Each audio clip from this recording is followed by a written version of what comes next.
Good morning! Maraming salamat po, lalong-lalo na po sa mga nakakapanood ng video ito. Maraming salamat po dahil binigyan mo ng pagkakataon ng sarili mo para tingnan ang napakagandang opportunity. Dalawa lang po pag-uusapan mo natin. Una, pag-uusapan mo natin magandang produkto. Pangalawa, pag-uusapan natin magandang negosyo. Pero siguro mas maganda pag-uusapan muna natin yung magandang produkto dahil naniniwala po ako pag maganda ang produkto, maganda ang negosyo. Pag maganda ang negosyo, maganda ang produkto. Ang maganda po dito sa product na pag-uusapan natin, ang involved health. Kung tatanungin ko po kayo, maganda bang negosyong health? Kung iisipin mo, magandang negosyong health. Pero at the back of your mind, hindi ka sigurado kung magandang health.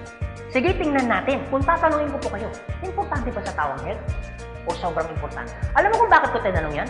Simple. Pag tinanggal ko ang tao, may health.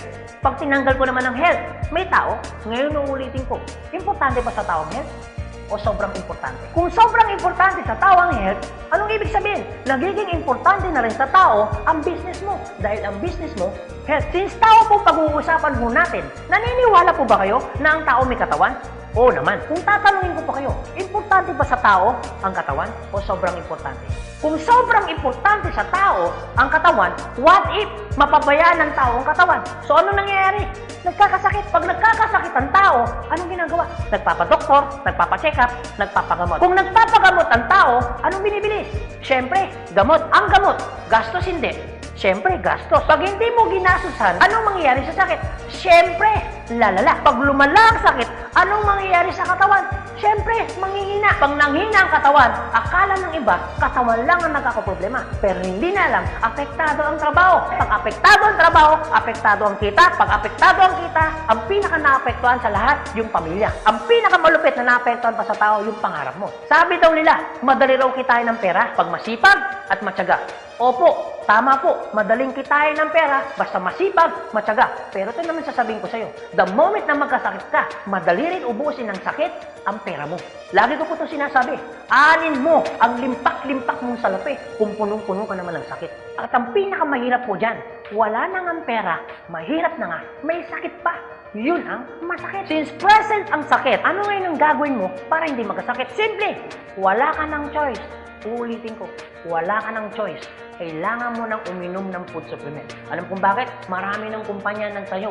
Marami ng pharmaceutical ng tayo. At hindi naman nila i-inventoyin ang mga produktong yan kung hindi kailangan. Bakit? Kasi kailangan mo na talaga. Ngayon, pwede mo sabihin sa akin, teka lang Anthony, food supplement? Gastos yan eh. Opo, gastos nga ang food supplement. Pero ito naman sasabihin ko sa'yo, di bali nang gumastos ako, at least healthy naman ako. Bakit? Pag nagkakasakit ka ba, ano bang ininom mo? Di ba gamot? O tanong, gastos hindi.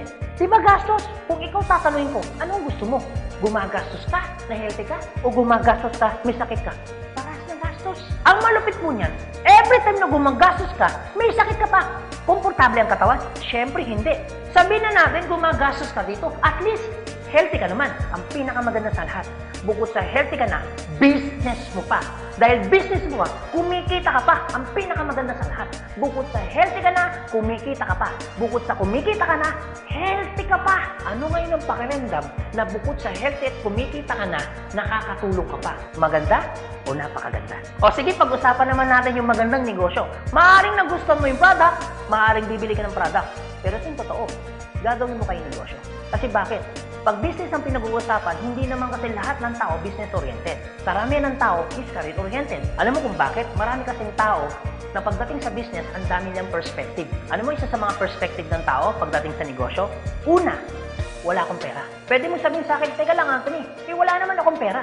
Kanina, nung pinapanood mong video nito, wala kang problema. Pero ngayon, may problema ka na. Ano? Pera.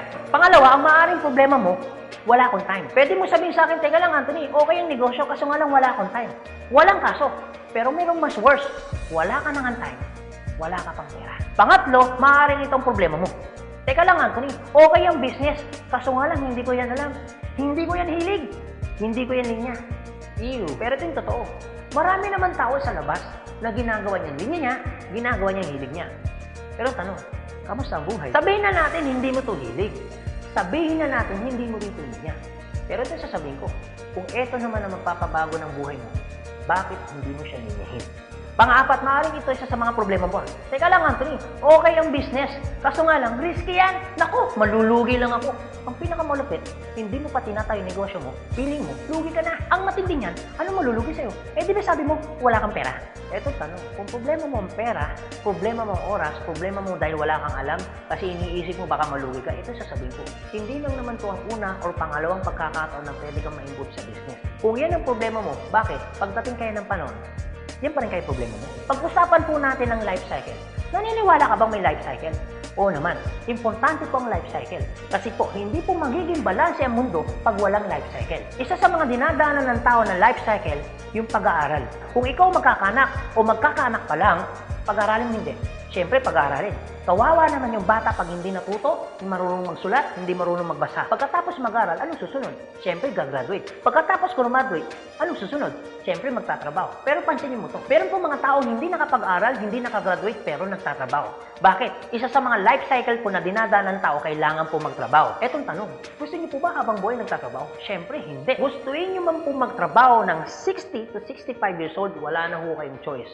Ang sasabihin ng boss mo, you're out. Bakit? Anong tawag ko doon? Retire. Pag kayo po ba nag-retire, may pera wala? Siyempre, meron. Anong tawag mo doon? Retirement fee. Dahil ikaw ay nag-retire, ang trabaho, tuloy-tigil. Siyempre, tigil. Pag tigil ang trabaho, ang sweldo, tuloy-tigil. Siyempre, tigil. Dahil tigil ang trabaho, tigil ang sweldo, ang gastos, tuloy-tigil. Siyempre, tuloy. Dahil tuloy ang gastos, ang retirement fee na pinaghirapan mo, maubos hindi. Siyempre, pwedeng maubos. Para hindi maubos ang perang pinaghirapan mo, anong gagawin mo? Maaaring nag-iisip mo ngayon kung ikaw nakakapanood ng video nito. Maaaring siguradong maiisip mo ngayon, business. Ito tanong. Kung papasok ka ngayon sa business para hindi maubos ang pera mo, teka lang, akala ko ba kanina iniisip mo, teka lang Anthony, wala akong pera kasi mamumulan ako dyan. Pero sasabihin ko, kung iniisip mo kanina, wala kang puhunan, mamumuhunan ka kasi, eh di ba ganun din dito? Mamumuhunan ka rin. Di ba sabi mo kanina, wala akong time? Kung iniisip mo na wala kang oras, bakit? Pagtungtong mo ng 60, 65, may oras ka ba ba? Sabi mo kanina, wala kang alam. Pero tanong, bakit pagtungtong mo ng 60, may alam ka? Buong buhay mo nagtrabaho, hindi nag-business. Dahil wala kang alam sa business, anong mangyayari sa pera mo? Siyempre, mauubos. Anong sense, nagtrabaho mo ng buong buhay mo, papasok ka sa business, dahil wala kang alam sa business, ang perang pinaghirapan mo, mauubos lang. Kaya marami pong mga tao nagre-retire, pumapasok sa business, still broke pa rin. Alam kung bakit? Kasi wala silang alam sa business. Kung ikaw ang nakakapanood ng video nito, huwag po kayo mag-alala. Kasi bakit? Later pa naman yan. Pero kung tatanungin kita, kung papasok ka lang naman pala sa business, anong gusto mo? Ngayon o later? Alam mo kung bakit ngayon? Simple. Pag ngayon mo ba inaral ang business, ngayon ka nag-decision mag-business, ngayon mo ginawa ang business, ngayon mo matututunan? Yes. Ngayon ka rin kikita? Yes. Pero pag later ka nag-decision mag-business, later mo ginawa ang mag-business, later kang pumasok mag-business, later mo inaral ang business, later mo matututunan? Yes. Later ka rin kikita?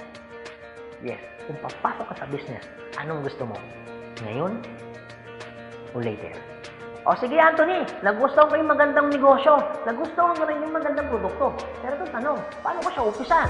Anong gagawin ko? Paano ako magiging membro ng AIM Global? Galito po kasi yan. Una po, kailangan nyo pong bumili ng global package. Tanong, magkano naman ang global package? Ang global package po ay 7,980 pesos. Pero teka lang Anthony, mukhang yata ang laki. Opo, malaki po siya kung gastos. Malaki din po siya kung wala kang pera. Pero teka lang, kung negosyo ang pag-uusapan natin, 7,980, malaki o maliit? Alam niyo po, sobrang liit lang po niyan. Maaari pong malaki po ang 7,980 pesos kung hindi mo makikita yung value ng pera mo. So kung gusto ko po mangyari, ipakita ko po sa inyo kung anong value ng 7,980 pesos mo. Una, magkakaroon ka ng product na worth 6,000 pesos. Pangalawa, magkakaroon po kayo ng insurance. Meron po kami tinatawag na personal accident insurance na 200,000, unprovoked murder and assault na 50,000 pesos, 10,000 pesos medical reimbursement. Hindi lang yan, meron pa kami tinatawag na burial assistance na 10,000 pesos. Pangatlo, magkakaroon ka pa ng discount from 25% up to 50%. lifetime discount. Pang-apat, magkakaroon ka naman ng business kit, brochure, CD na kung saan magagamit mo sa pagninegosyo mo. Pang-lima, magkakaroon po kayo ng tinatawag mo namin free medical check-up. CBC, urinalysis, fecalysis, chest x-ray, dental, lahat ng yan kasama po doon sa free medical check-up. Pang-anim, magkakaroon po kayo ng ATM, BDO at China Trust. I suggest po, kung ikaw ngayon ay nasa abroad, mas maganda pong kunin ninyo ang China Trust. Alam kung bakit? This is an international debit card na kung saan po mawi-withdraw ninyo ang pera ninyo na kahit saang bansa. Kung hindi naman kayo mag-abroad, pwede po kayong kumuha ng BDO. At hindi lang yan, pang-pito, magkakaroon po kayo ng tinatawag ho naming web page. So ano pong advantage ng web page ho natin? Magkakaroon ho kayo ng DTC, Distributor Tracking Center, na kung saan mamomonitor nyo lahat ng transaction na nangyayari po sa business ninyo. At hindi lang yan, ang pinakamaganda, yung pang-walo. Meron po kami tinatawag na scholarship program. So ibig sabihin, pag naging member ka ng AIM Global, automatic bibigyan ho namin kayo ng scholarship certificate. So ang maganda po doon, sa scholarship po natin, transferable. Ibig sabihin, kung ikaw yung member, siya hindi member, kahit hindi mo kakilala, pwede niyo po itong i-transfer. At hindi lang ho yan. Ang maganda po sa scholarship po natin, ito po ay wala pong expiration. Kung ngayon ka ng member, bukas o bukas makalawa o 2 to 3 years from now, saka mo palang ginamit yung scholarship po namin o yung certificate po namin, hindi po siya may expire. Pwede nyo pa rin siyang gamitin. Ang maganda po dun sa scholar certificate po namin, wala ho tayong quota. No hidden agenda. Na pag yung bata po in-enroll mo na, hindi ho kayo obligado na gawin yung negosyo. Nasa sa inyo na lang po kung gagawin yung negosyo, hindi. Basta yung anak niyo po, tuloy-tuloy po yan sa pag-aaral. So wala ho tayong hidden agenda, no quota. Kahit hindi ho kayo bumili ng product, kahit hindi ho kayo mag-imbita ng tao, kahit hindi nyo po ito gawin. No obligation, no commitment. No hidden agenda. Yan po yung kabuuan ng global package ho natin doon sa perang binitawan mo na 7,980 pesos. Ang tanong, maganda po ba o napakaganda? Sulit o sulit na sulit? Okay, sige, ganito Anthony. Nagustuhan ko yung magandang negosyo. Nagustuhan ko rin yung magandang produkto. Sige, magjo-join na ako. Eto tanong, kung ako pa papasok na ngayon, gagawin ko na yung negosyo. Paano naman ako kikita? Ganito po yan. Una, kikita po kayo sa tinatawag naming retailing. Sa retailing naman po, from 25% up to 50%, kikita ka. Kung hilig mong magbenta, aba, bagay na bagay ka dito. Kung hindi ka naman mahilig magbenta, wala din pong kaso. Pangalawa, eto po maganda. Meron po kami tinatawag na binary income. Sa binary income, dalawa pwede nyo pong pagkakitaan. Una, pwede ko kayong kumita sa tinatawag namin direct referral bonus. Magkano direct referral bonus? 500 pesos. At pangalawa, pwede naman kayo kumita sa tinatawag namin match sales bonus o madalas ang tawag ho namin dyan, pairing bonus. Magkano naman ang pairing bonus? 1,500 pesos. O sige Anthony, mukhang maganda yung binary income na yan. Paano ka pa kikitain yung direct referral bonus na 500 at paano ka naman kikitain yung pairing bonus na 1,500? Okay, ganito po yan. Pag sinabi pong binary, dalawa po yan. It's either ilalagay mo sa kanan o ilalagay mo sa kaliwa. Ang trabaho mo, mag-imbita. Pag ikaw ngayon nag-imbita, at yung inimbita mo ay bumili ng global package, sabi na natin, dalawa yung inimbitahan mo. Yung isa, inimbitahan mo, nilagay mo sa kanan. Yung isa naman, inimbitahan mo, nilagay mo naman sa kaliwa. Pagbili ni A, automatic, meron kang tinatawag na direct referral. Pagbili naman ni B, automatic, may kikitain ka naman na direct referral ng 500 pesos. At hindi lang yan, meron ka pang bonus. Pag may pumasok sa kanan mo at may pumasok sa kaliwa mo, automatic, magpipair po siya. Magkano pong pairing bonus? 1,500 pesos. Basta ang usapan po, every time may papasok sa kaliwa, every time may papasok sa kanan, automatic po, pairing 1,500. Sa tingin mo ba, si A, meron din bang kaliwa? Meron din kanan? Si B, meron din bang kaliwa?